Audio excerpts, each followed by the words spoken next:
and this is according to the police report which was filed in the occurrence book, is that Arshad Mohammed Sharif was being driven at about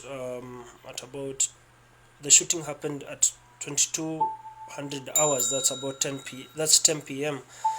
Kenyan time, in an area called Gaڑi in Kajiado County, which neighbors Nairobi County.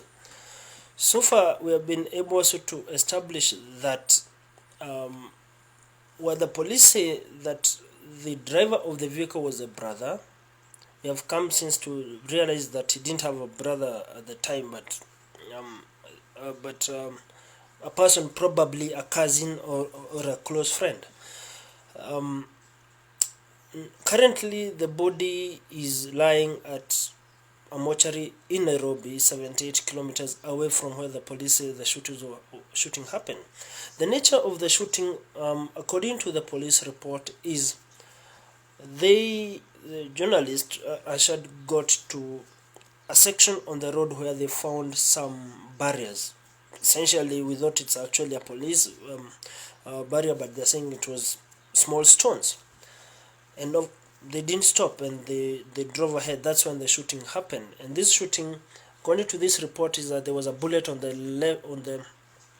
left side of the windscreen, where the deceased on the left, where the deceased was sitting. Two on the rear left back side of the screen, one on the rear right door, and one on the right tire. So when you look at that, then there is some sense of the person who was on the left was the target because of the nature of the number of bullets that are on that directed on that.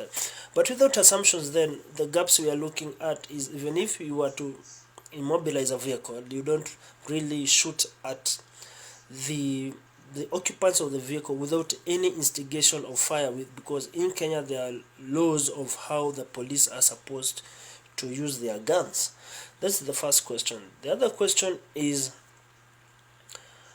under what circumstances did the issue, because the backstory is that the vehicle which Arshad was driving in, which is a if you would check, that is in a KDG 200M, and the vehicle of the stolen vehicle, which the number plate of the stolen vehicle, which is the backstory of what now they were pursuing, was a KDJ 700F, which was stolen apparently in Nairobi.